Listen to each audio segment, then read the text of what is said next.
The YW wanted to make sure that all tonight's sponsors got their proper moment in the spotlight. YWCA is pleased to honor thee, who have helped us succeed with our academy.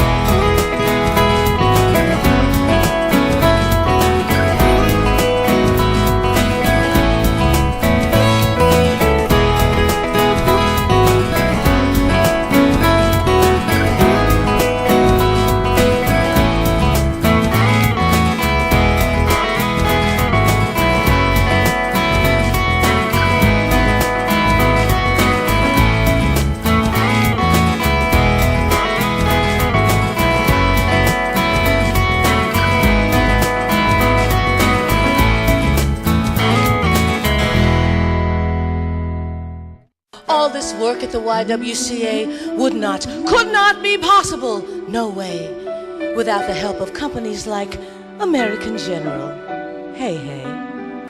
And now we turn our attention to the 2001 honorees tonight.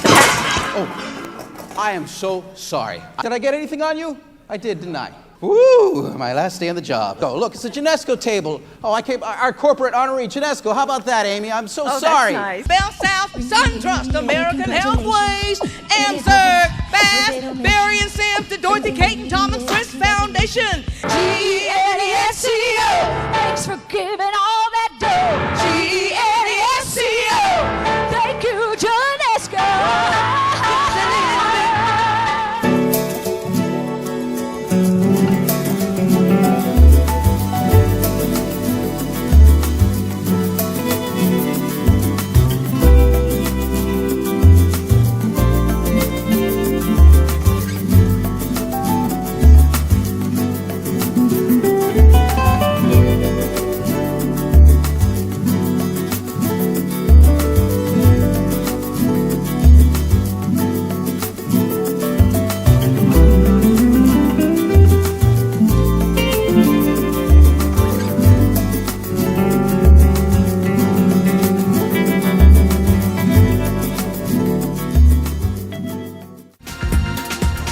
Some people say life is a dance. I think I agree.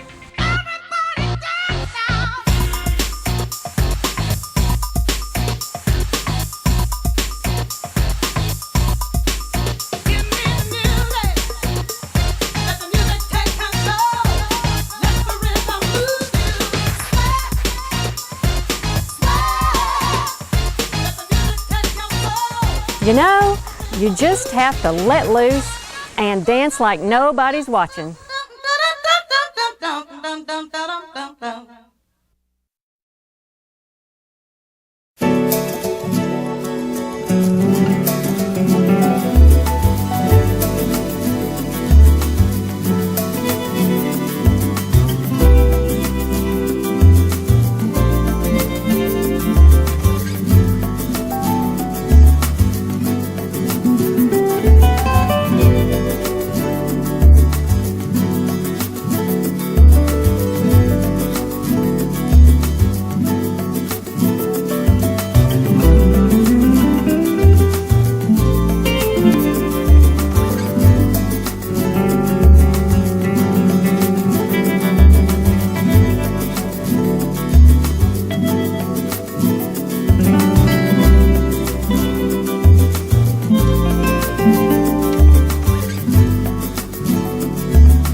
They say you have to be willing to work hard. I say you have to play hard, too.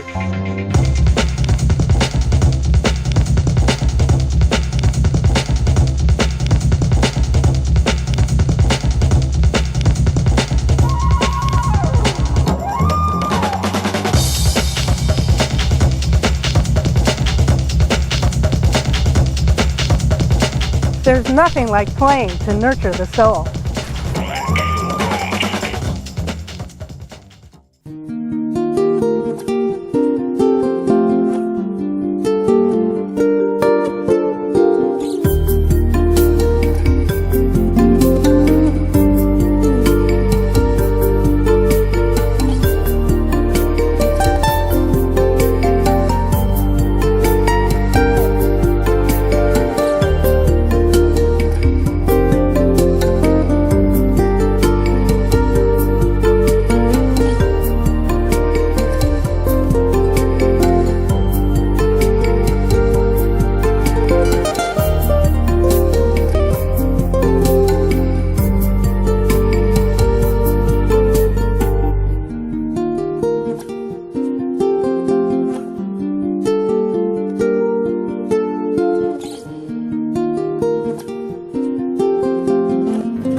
Caterpillar Financial Services.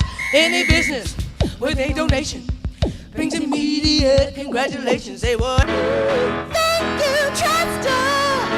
This is what's more. Thank you, Trustor.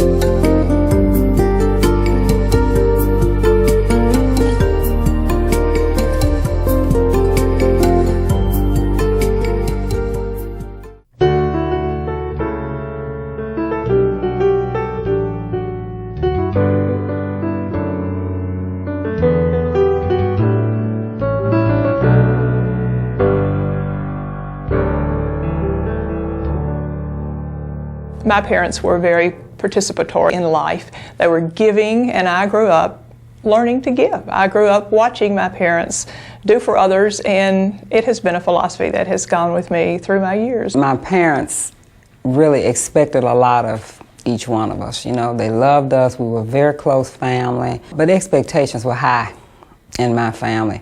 You know, everybody was expected to study.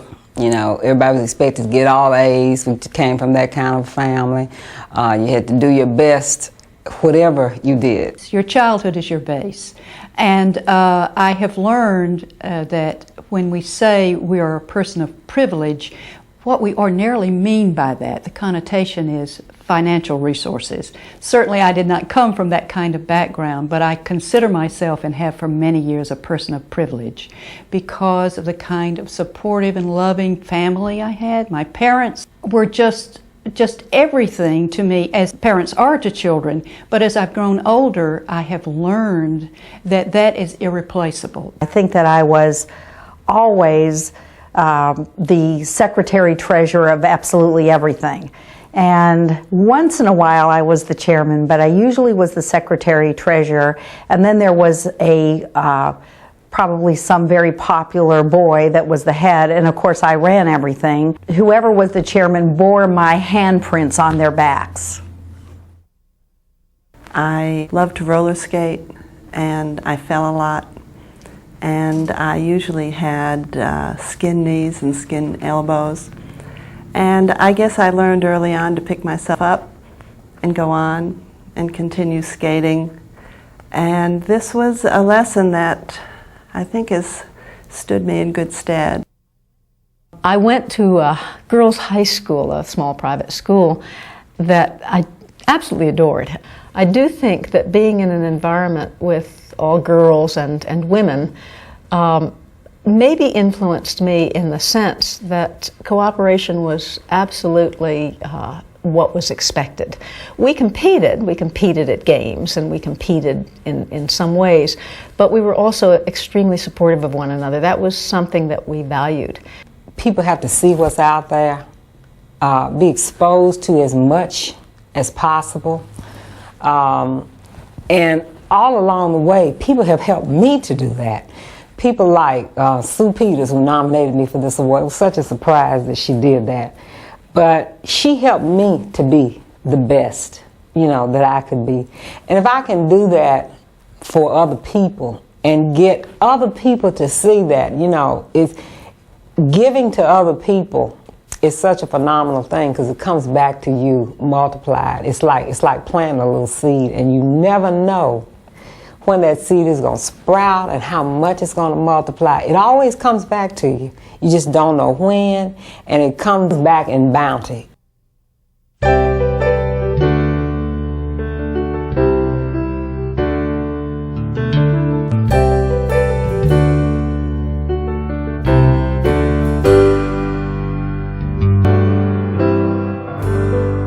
I came up with a job at WPLN, and I became the development director. And I have to tell you, I didn't even know what a development director was when I saw that this was the job description. So I immediately went to the library, which made some sense, and found out that development meant fundraising. And I got a book on fundraising, and then I got another book and some pamphlets, and I went to my interview, and I got the job because naturally I was an expert by that time.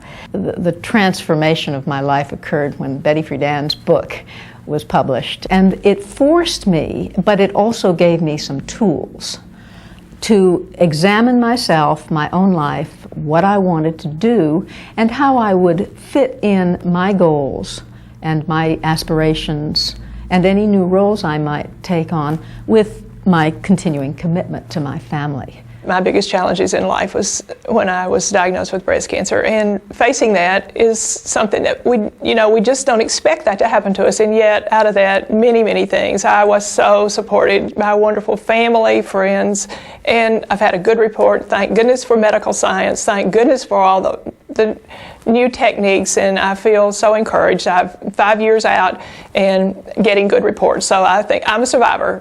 I've just had a lot of fortunate opportunities cross my path, and the things I've done have just been things that I've loved doing. And the fact that I've changed doesn't mean that I didn't like it.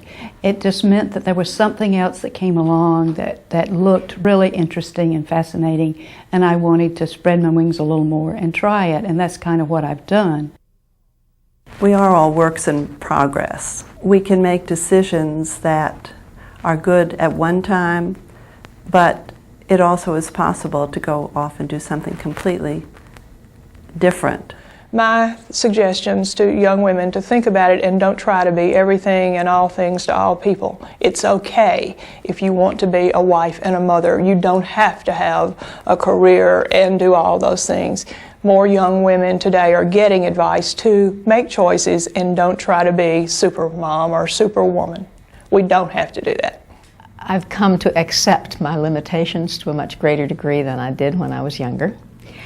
And that doesn't mean that I've given up or quit, but rather that I'm satisfied, I'm content to feel that if I make a very small contribution, if I do something small, that can matter too. You cannot make people do anything. You can't make somebody do something.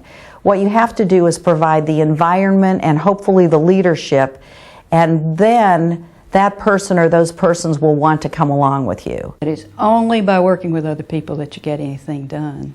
And it doesn't matter whether it's a high school newspaper or a very important community project or something in the corporate world. Listening, I think, is very important. Listening says that you really have an unselfish attitude. And I found that I will always get what I want if I can figure out a way to help the other person or the other group of people get what they want.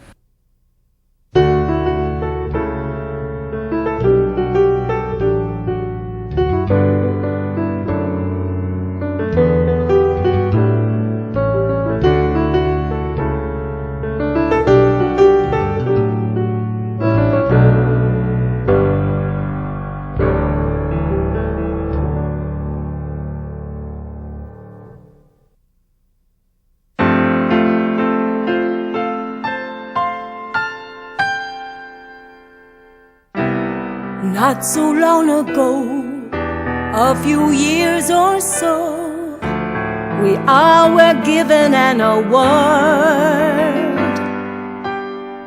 We showed leadership, and we were oh so hip, and our peers thought we deserved a big reward. But in the scheme of things, it shouldn't seem so strange that we recognize more leaders every year. So now the votes are cast, and so it's time at last for 6 more women of achievement to appear. Barbara, Jo, and Nadine, Judy, Joyce, and Nancy, 6 women we celebrate. Nadine, Joyce, and Judy, Nancy, Jo, and Barbara. Any way you rearrange them, they're great. They're successful and courageous, a teeny bit outrageous, with qualities we all admire. They're creative and resourceful, with energy that's forceful, and yet they never seem to perspire.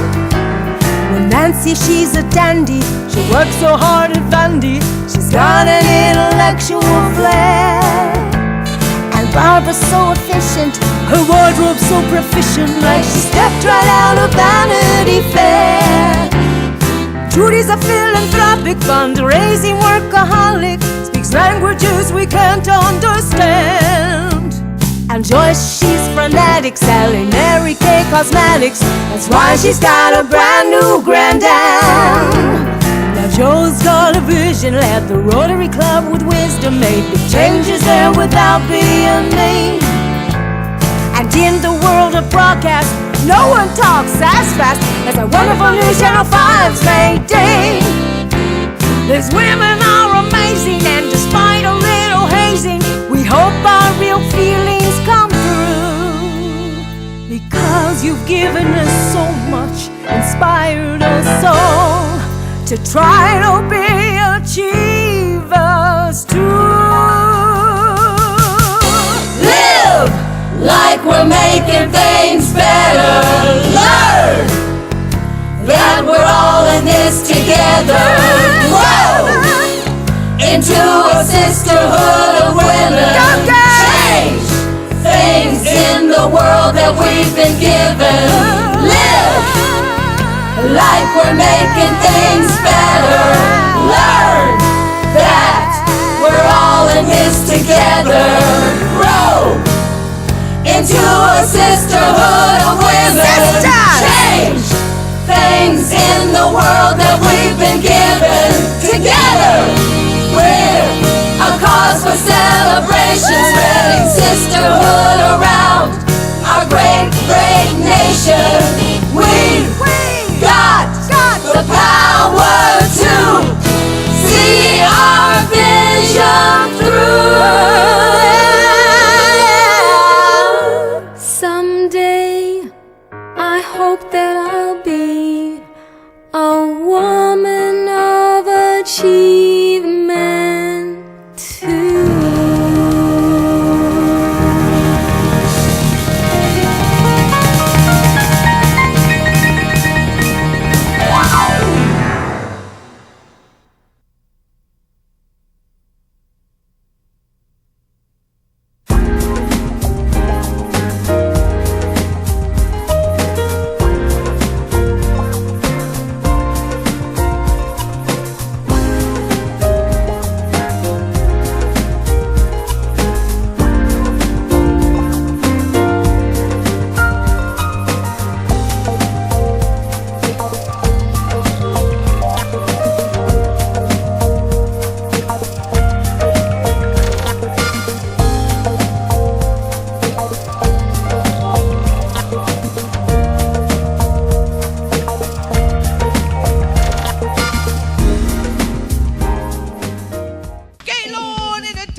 Congratulations.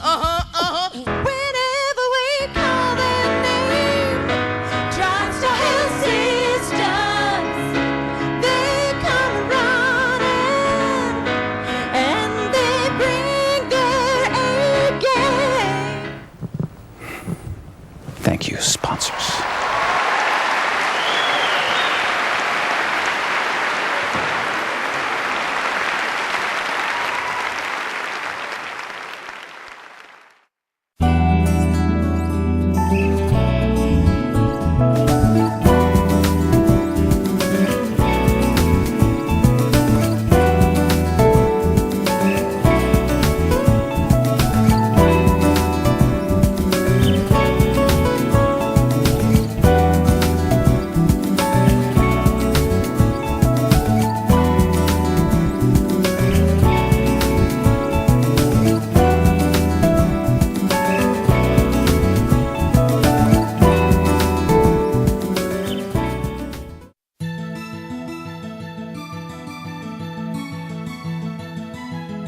I grew up in a family whose credo was, to whom much is given, much is required, and they taught me that you do give back because that's what life's all about. I had parents that, as well as they taught honesty and integrity and moral values and the value of going to church, they also taught success. A small school where I went had libraries about 14 by 16, and you can imagine how few books that were available to me. I really wanted to know about other people, how other people lived. What I wanted was that everybody should marry everybody else. That if we mixed up black, white, northern, southern, all kinds of people, we wouldn't have any war because nobody would fight their brother or sister. What I've done in my life has certainly been because of people around me, parents who sacrificed to make sure that I had opportunities that they didn't have. What I really wanted out of life was to learn how to ice skate and ride a bicycle. And I was determined I was going to do it. I have a constitutional incapability of hearing N-O.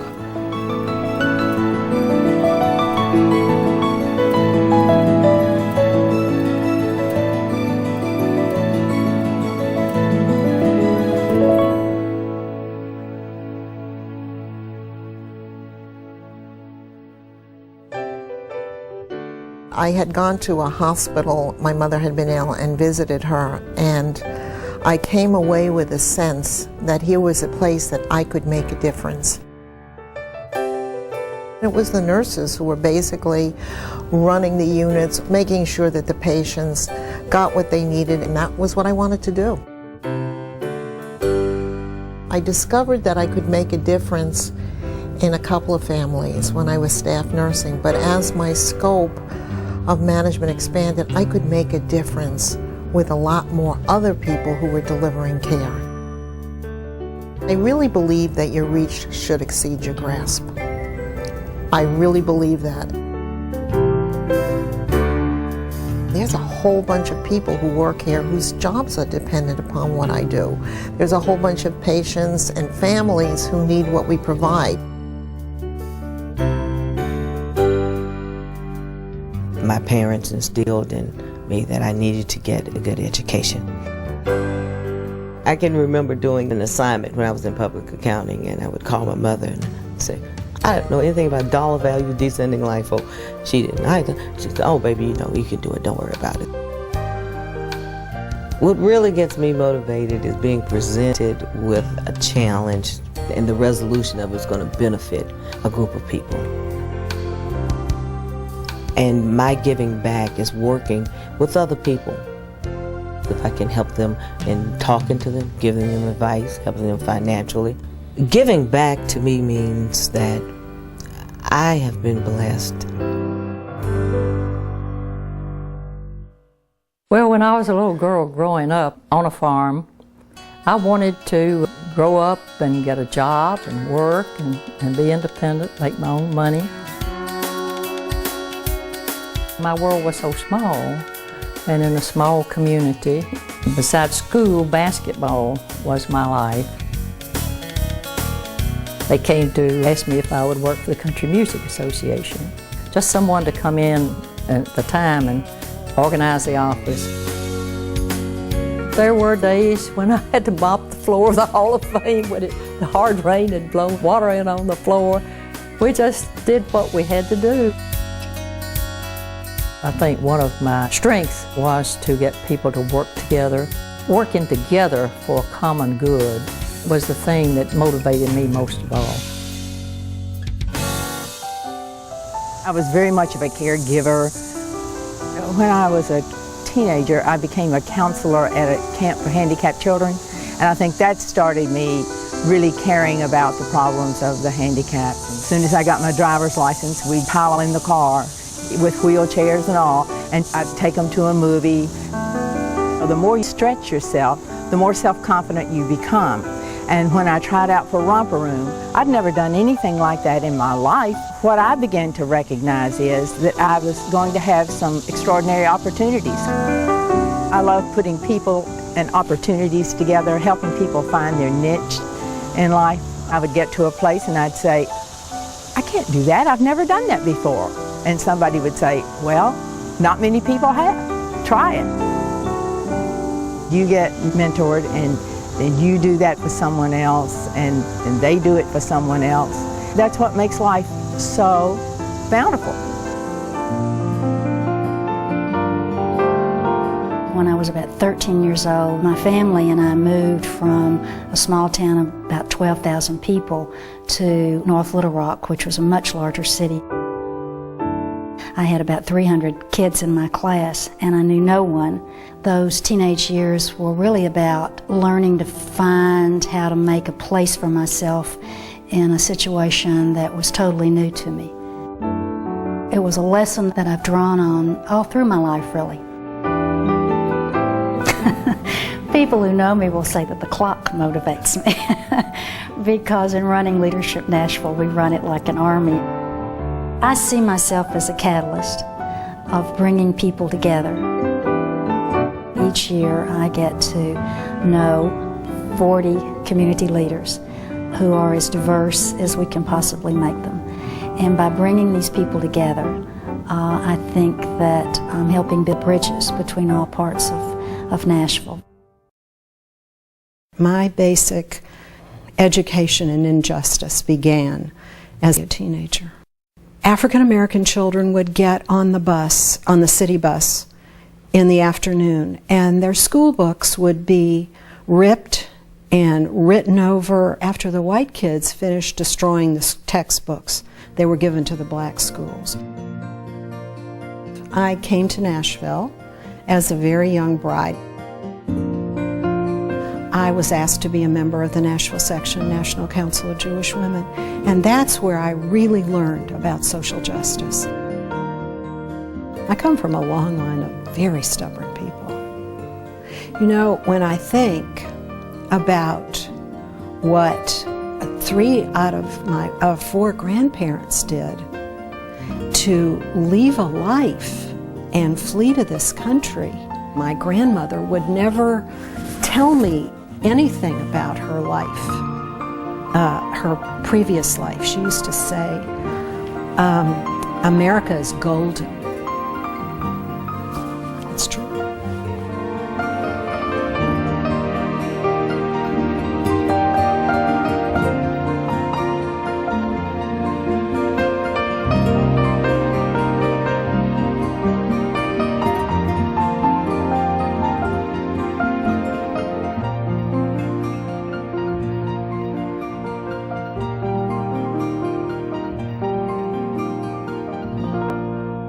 My children were all grown. I was 50 years old.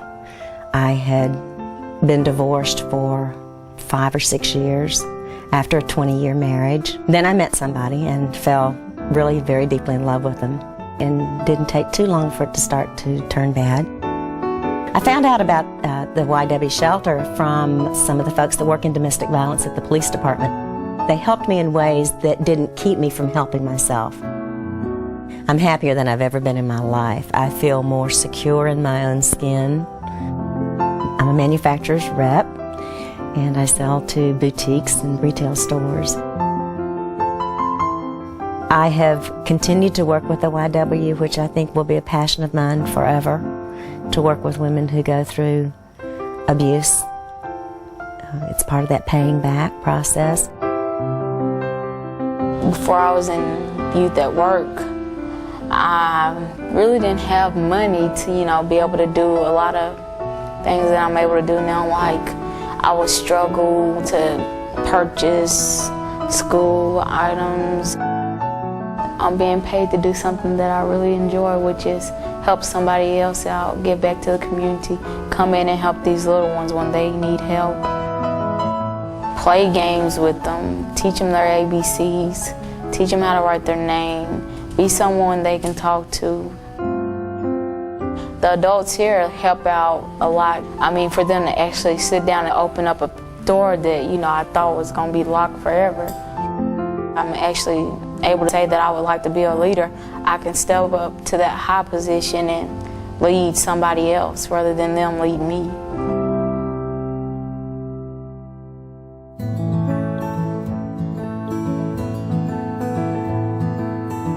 I don't mind failing. I mind not learning from failing. Can I apply those lessons so that I can do the right thing, especially by people? I learned very young that what I did made a difference and that I could be a contributing person. Life has been a very strange and wondrous thing. It has not led me where I thought it would lead me at all, but I would not forsake this journey for anything. There's no limit to what I can do in life. I feel there's nothing there to stop me. If you're going to love who you are now, who you are today, you have to embrace everything that happens to you in your life. I don't deal with a fear factor in what I'm doing. And I take that into anything that I do. It's the most meaningful thing to me is just to feel like that I am giving back some of the things that have been given to me. This is a very special place, Nashville, Tennessee. This is a place that one person can make a difference.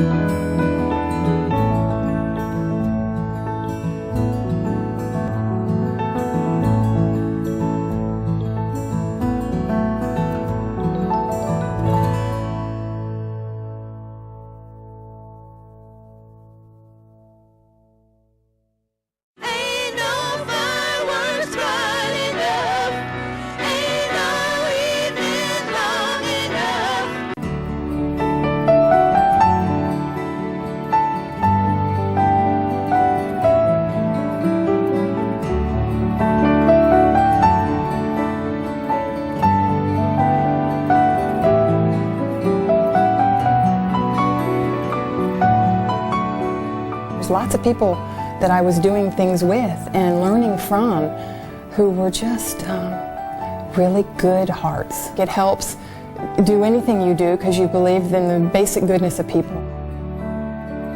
The first lesson I learned in physics, what you put in, you get out. If you are blessed with intelligence, good health, then it's incumbent upon you to use that as a productive member of society. My mother insisted that we do our best. And when you do your best, that's all anyone can ask for. Giving back has always been fundamental to my life. It's important to make the path easier for others. It is important to do what you can to heal the world. I'm just one person who really thinks that we better be taking good care of this fragile earth. If you have an apple that has a spot in it, so what? You eat around it.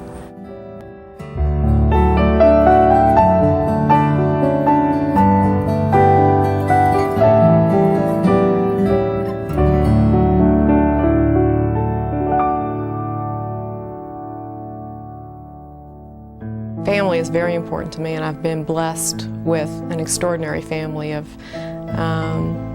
people who have led this community and people who have really made a difference. And I have been really blessed with incredible role models just within my very own home.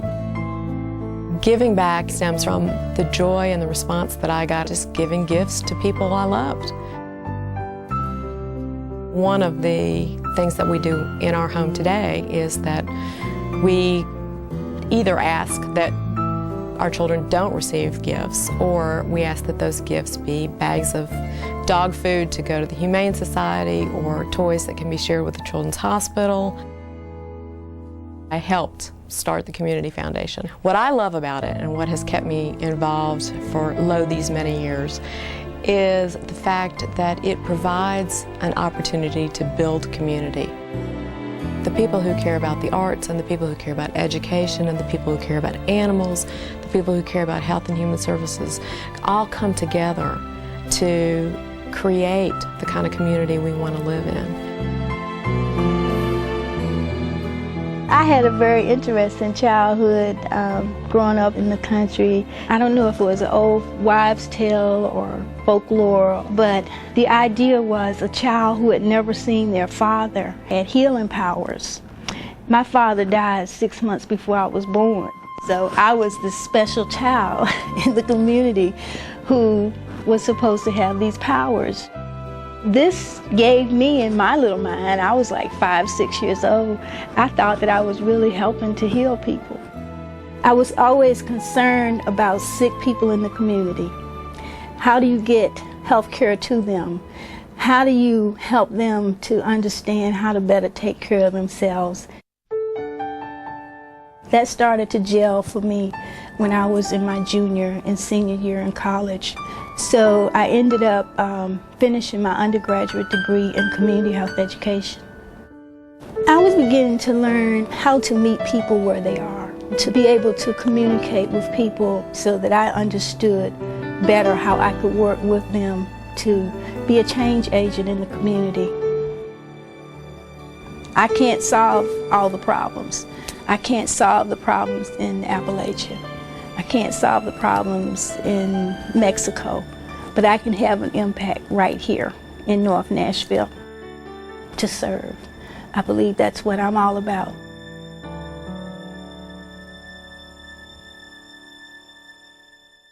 I did not understand that women weren't allowed to do certain occupations almost until my second year in law school. I was told that I didn't belong by a professor. He asked me what I was doing there and that I should be home pregnant with babies. And I really have to say I was a little bit shocked. I thought he might be mentally ill.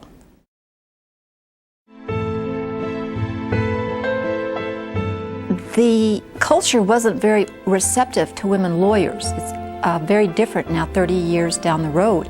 But at that time, there were probably 5 or 6 women who practiced law. I had been raised to think that if you work hard and try, you'll get a position on merit and accomplishments. What I ended up doing was getting a position with legal services. That was a 2-year cultural awakening of people in need, and I had never seen people who had been assaulted or who couldn't pay their bills. My job definitely could help other women in need because it seemed that predominantly those were the people who came for those types of services. Life isn't fair. I've raised my children by that philosophy. I've also raised my children by the philosophy that God gives everybody gifts. He doesn't give everybody all the gifts, and He doesn't give everybody the same gifts. But it's up to you to take advantage of the gifts that you're given.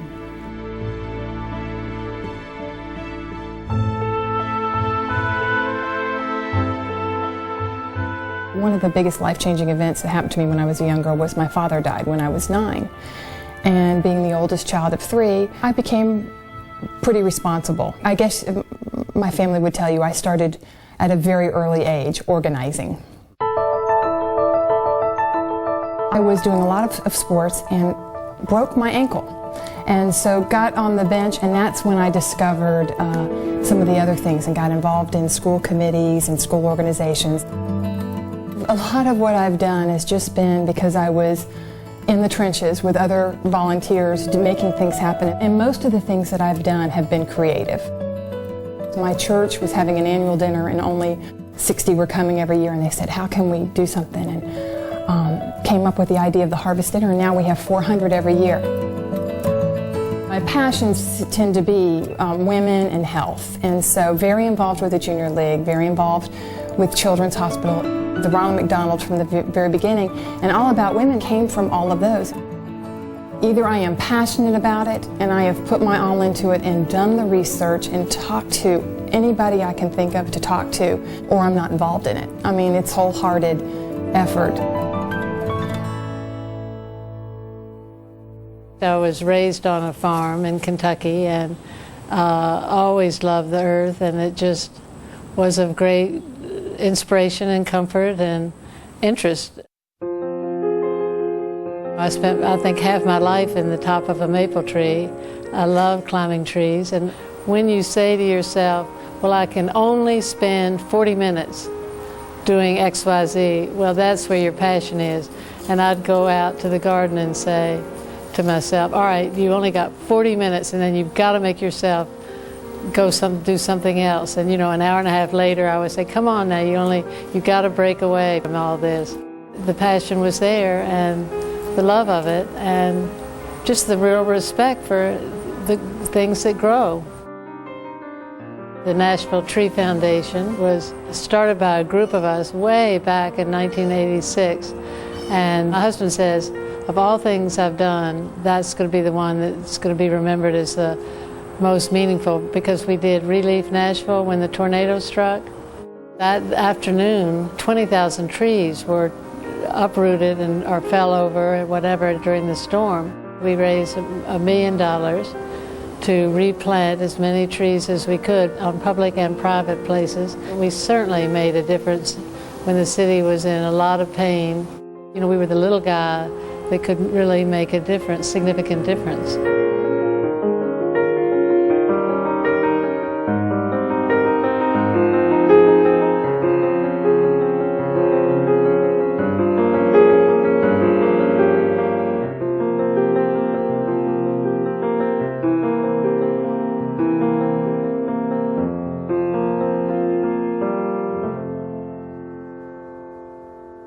In my early years at school, back in the early 60s, Australia was not nearly as multicultural as what it is now. And so there was another whole world out there that I wanted to experience. I left school, went to a ladies' business college, and was a secretary. I was very dissatisfied with that, so I went to a career counsellor, and they told me what my IQ was. And so from that point on, I thought, you know, I'm capable of so much more. And sometimes that's what we need, somebody else that believes in you, that can see your possibilities, and that's all you need. I ended up studying law, and so that is what I set about doing. I ended up getting married, and it wasn't until I got over here that a lot of the abuse intensified. It was mostly emotional and mental abuse, which escalated later into physical. Holly was my daughter. She came over with me, and at that time she was 15. The abuse created a lot of problems between Holly and myself. She lost respect for me, and her grades suffered. The YW provided a place for us to go. It provided counselling. It provides, you know, food. It provided that support for Holly and myself so that we could re-establish ourselves. They help build up your confidence so that, you know, women and children can then get their independence back. Today, she's finishing her education in Australia. I really do feel a strong desire to give back. I involve myself in the community. I volunteer for the YWCA. It's given me a great understanding of community and the needs of other people. I strongly believe that if you involve yourself helping other people, it makes that healing process so much easier.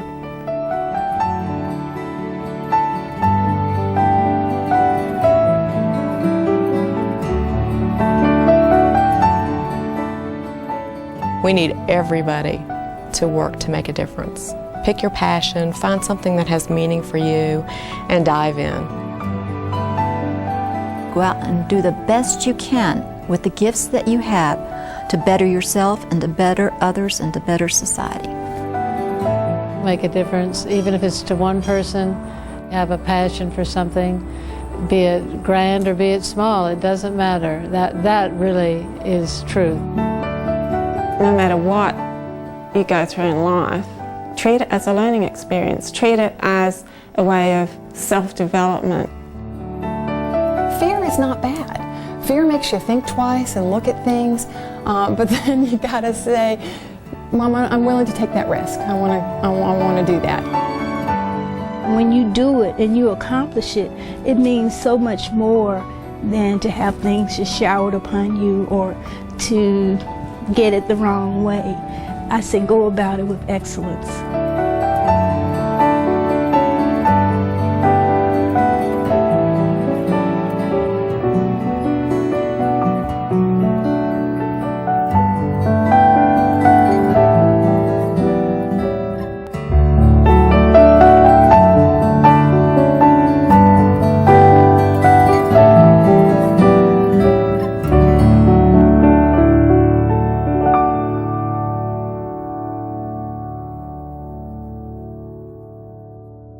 In life, each of us has a choice. We can stay on the sidelines and watch others, or you can take a risk, get involved, do more than expected, and go for it.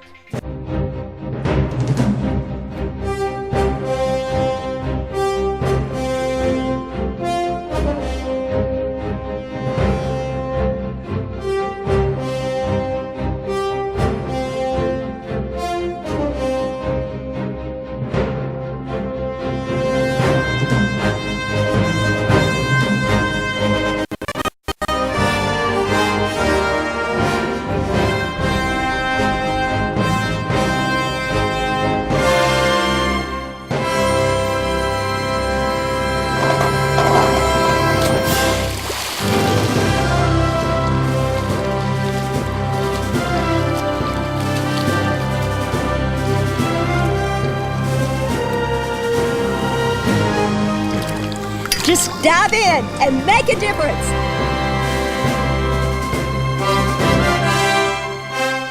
It feels so good.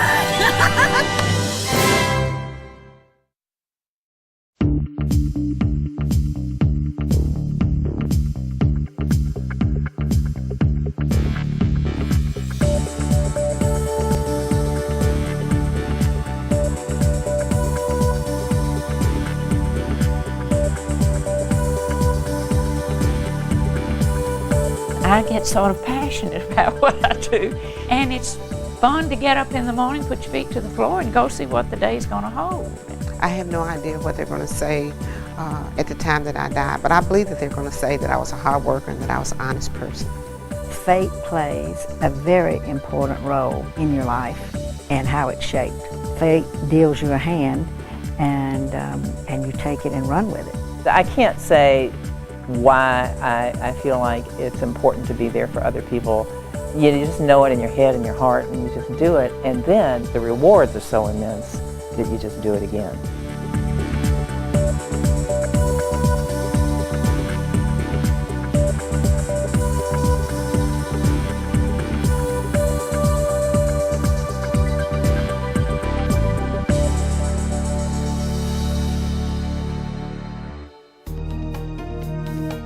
Dr. Dorothy Brown, who was the first African-American female surgeon in the South, came to speak to our graduating class. We were graduating from the 6th grade, going to junior high. And I was so impressed with Dr. Brown. I remember thinking that I want to go to college. And I think that's when that first dream was planted in my mind, that I wanted to do something with myself. I wanted to give back, and I wanted to make a difference.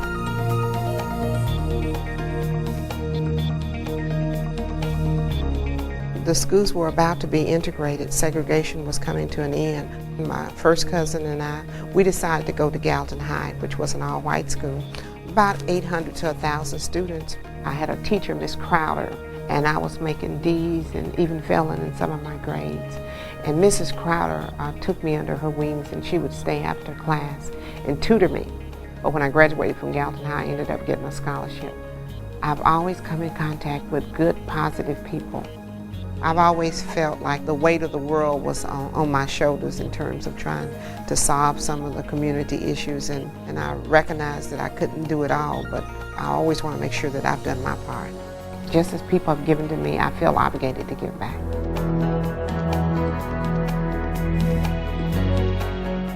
I can remember my mother telling me that if there was an underdog any place, I was likely to go and find it and do something. As a young girl, I didn't know quite what it meant. I just knew it when I saw it, and became really distressed as I grew older at the idea that there were people who were treated in less dignified and respectful ways. And I thought, you know, I really, really want to be somebody who can make a difference and who can have proximity to people in some kind of way. And it was at that point in time, and only at that point, I thought, I really want to be a nurse. I really want to be a nurse. For people to get through the really tough times, the times when they think that they have maybe no pride left, or they have no hope left, or they have no sense of self or dignity left, you really have to be there for them, and then believe that they're always going to be there for you too. During 9/11, I, like so many of my colleagues who do international work, had emails, calls, and letters from all over the world who felt sorry for all of America, but to them, I was America. And so they expressed their sorrow to me. You can't beat that as a reason as to why you do it.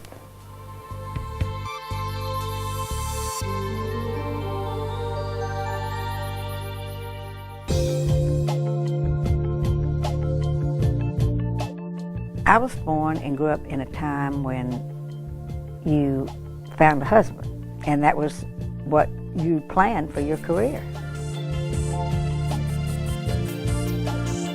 At the end of high school, I knew I didn't want to marry anybody that I'd gone out with to the proms and things. So that dream of finding the husband at the end of high school, I had not accomplished. I did complete 2 years of college, and then I found that husband. I had 6 children in 7.5 years.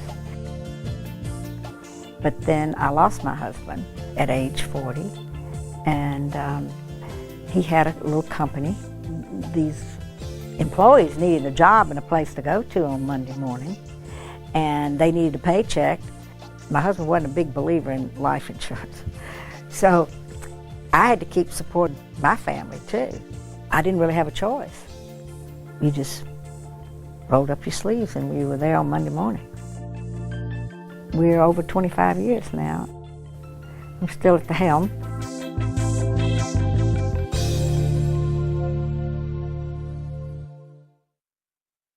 I was raised on this farm and was one of 5 children. I was the middle one of 5, and that was really fortunate because, you know, I learned to both give orders and take orders. If we would come home and complain about something, oh, why is so-and-so happening? That's not fair, so forth. And Daddy would say, well, just roll up your sleeves and do something about it then. Quit complaining. Women were becoming heads of households and did not have the tools to know how to manage.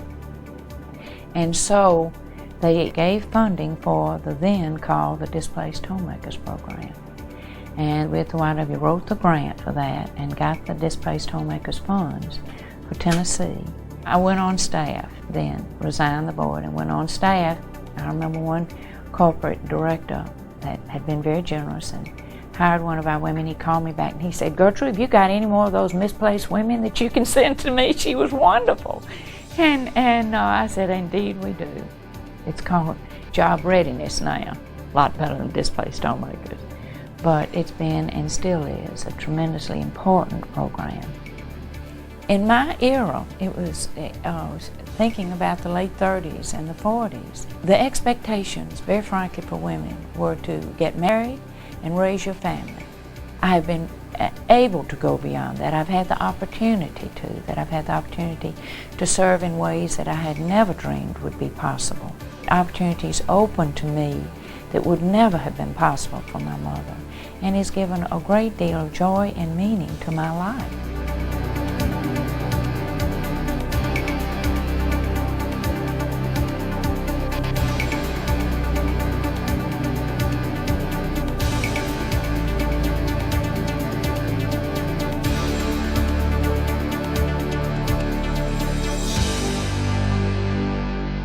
Growing up, I wanted to see everyone have peace and everyone have love. I remember at graduation time, watch out world, here I come, I'm going to be somebody.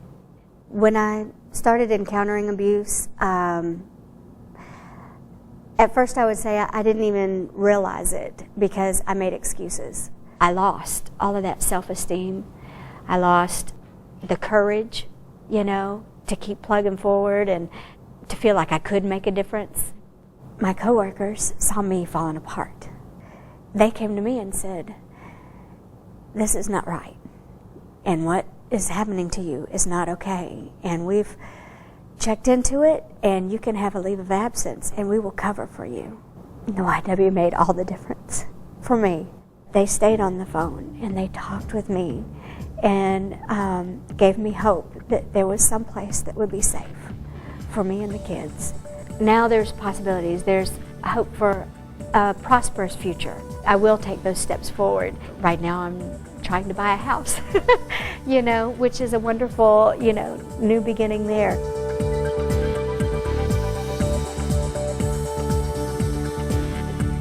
People really are good at heart.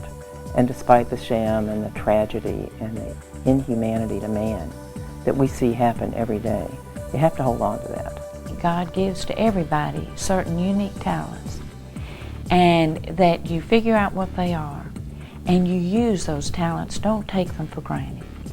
With choices come consequences, and you can't always make a good choice. I mean, we're human, but to learn from those choices and learn from those circumstances and grow. I'd like for everybody to know, all women, that you can do whatever it is. And fate does deal you a hand. Never shy away from what you think is a challenge or obstacle in your life. You find that your capabilities are way beyond your greatest dream.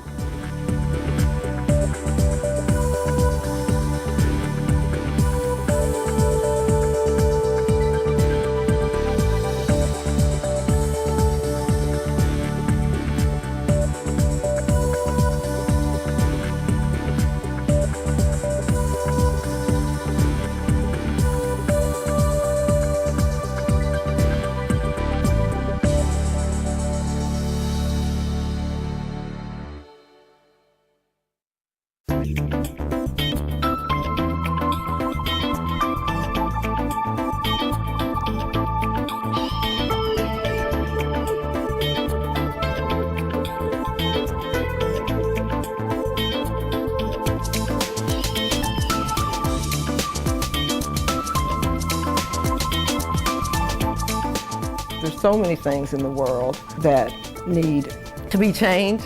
Whatever small little thing that I can do, I'll try to do it in my sphere of influence.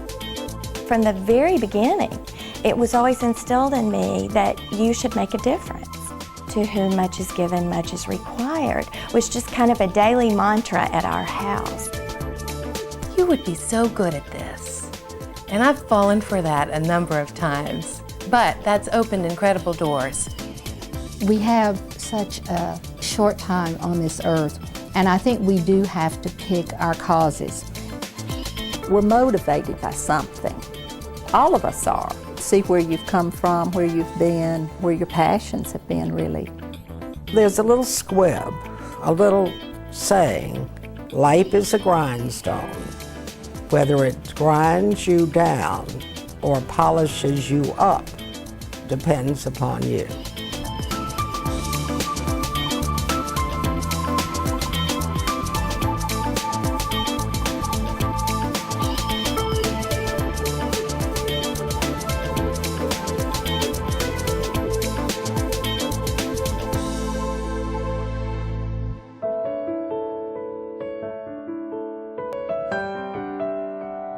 I was an only child. When I was 6 or 7, my father developed an illness, and consequently my mother took him from hospital to hospital.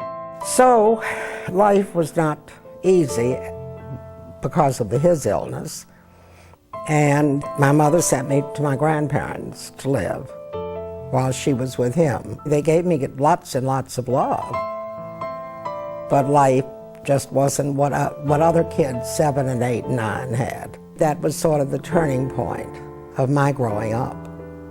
I think I always had more understanding of other people's hurts than most kids. I looked at other people And if they hurt, I felt it. I have had a wonderful life, but I have suffered losses, which we all do. I lost my first husband when I was 46, and I thought he'd be around forever. And then I remarried very happily and had many happy years with my second husband. The most important things I've ever wanted was my home, my children, my husband, my grandchildren, my mother, family, and getting to know people. It's a very rewarding thing to feel that you've had any input in anybody else's life, somehow helping them along the way. Life is not always easy, but we either get stronger or we get weaker. I hope I've gotten stronger.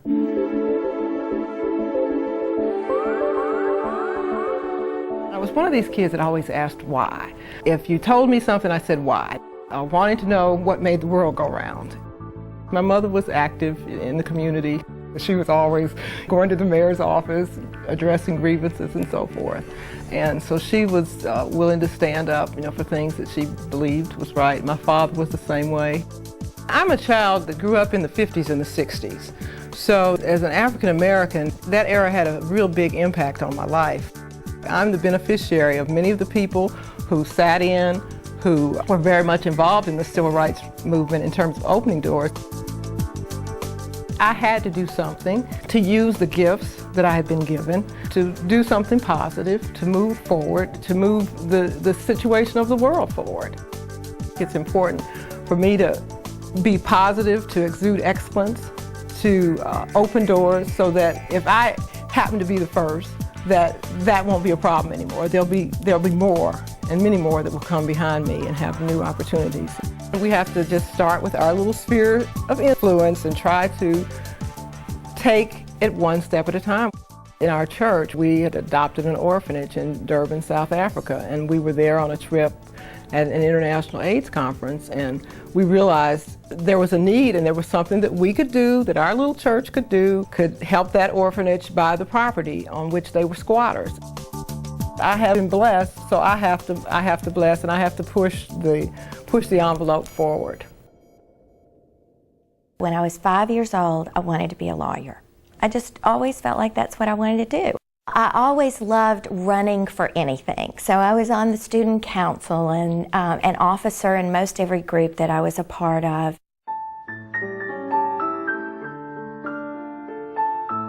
My mother had faced serious cancer issues and surgery all throughout my life. At several different points along the way, we really thought that we might lose her. And so that made a real impression on me in terms of what's really important in life. One of my children became seriously ill, and I had one of those epiphanies, actually in the intensive care unit at Vanderbilt Children's Hospital, where I realized that I couldn't do it all.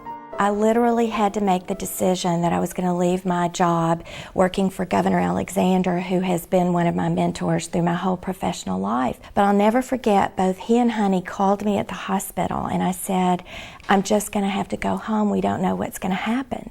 And he said, that's exactly where you need to be.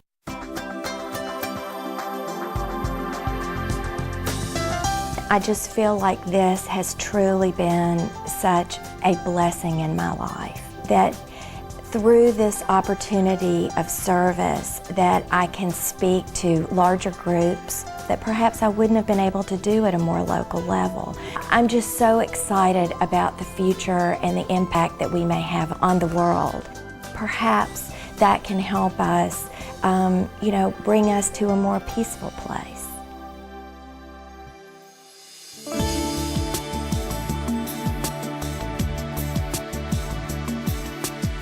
I was planted in a way with my family that gave me, through just their mentoring, a love of people.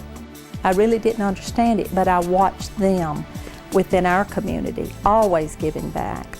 That's when I really started to internalize my interest and my curiosity, truly, in a strong way, about what was going on around me. I knew that whatever I would choose to do, that it would be in service.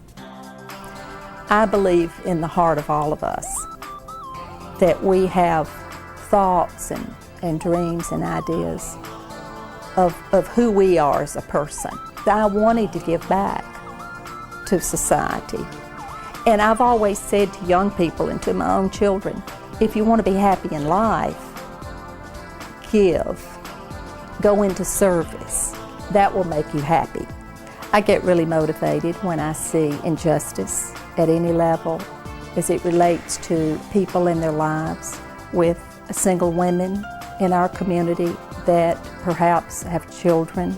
They don't have the resources available to them. Oftentimes the challenges that they face, just by engaging and having the right voice for someone to speak for you, perhaps life could get better.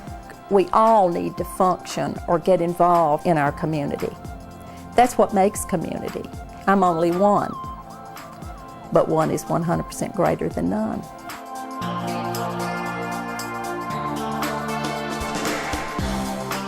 Women didn't have a lot of role models for professions in those days. You sort of were either a teacher or a nurse. I loved going to school, and my teachers were my role models, so I thought when I grew up I'd like to be a teacher. I fell deeply in love with my childhood sweetheart. In the fall, instead of entering the university, we were married. I'll have to say that that was definitely a decision that changed the rest of our lives.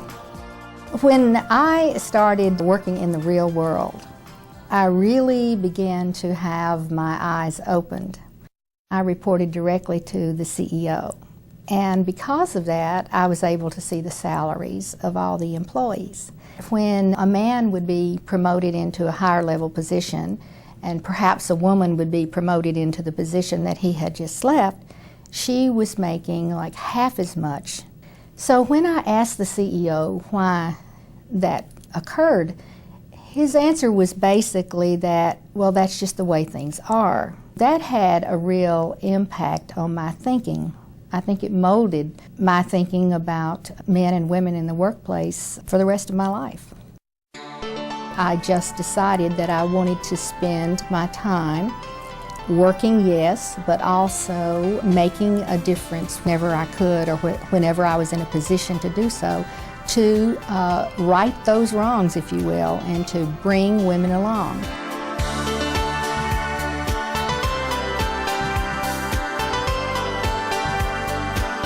I wish I could say I'm a product of my own vision, but I'm a victim of other people's visions. And that's been a great thing. Early on, before I had children, I joined the Junior League.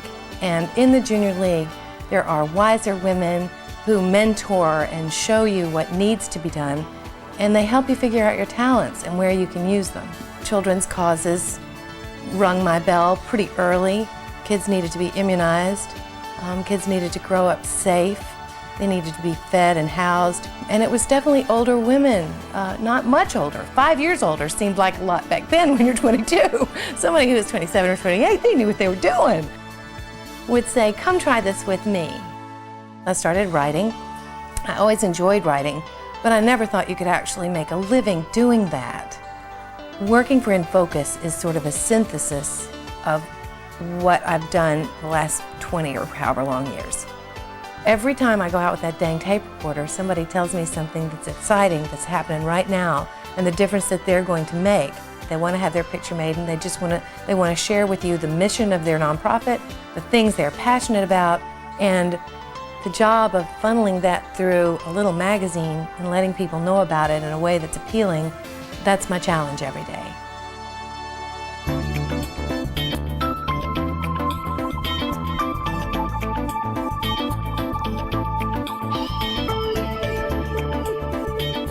It always amazes me how a seemingly insignificant decision takes you to places that you never dreamed you could go. To think about those women that made such a difference in the life that I've been able to live, and in the lives of so many other Tennesseans and then Americans. to show me what needs to be done and sort of give me a nudge and then let go. Truly, when somebody says, I trust you to do this job, and lets you figure out how to do it, that's where I've found reward. Whoever crosses my path today, let me somehow contribute in a positive way to that person. I feel very blessed, and I feel like because I'm blessed, I have to do something to give back, to pay forward. I think when people collaborate with each other and help each other and work toward the same goal, that we can accomplish things.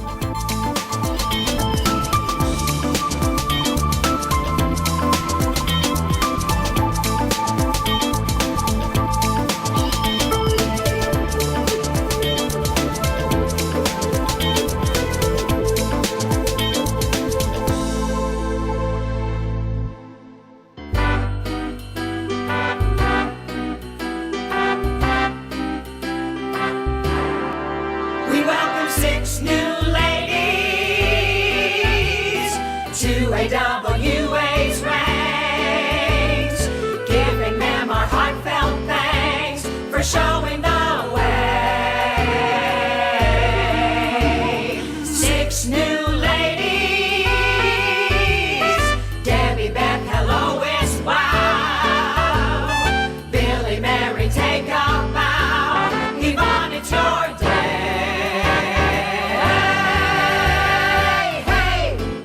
We're here to say that we're okay with all of these picks. This mush does more than lunch. When there's a crunch, they're right in the mix. We think maybe these 6 gals are the best yet. How much better can it get? AWA!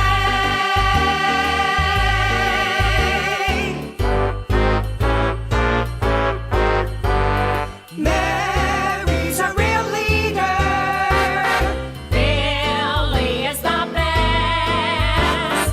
There's there when you need her. They all pass the test. Hey, here's who hello is. And something we know is Debbie and Yvonne got it going on. We're so happy that we got to sing this song to 6 new ladies, working to improve our lives, giving everything they've got to show us the way. 6 new ladies who have done it long enough that they really know their stuff. They have really made it when it comes to music, made it, now they're in AWA.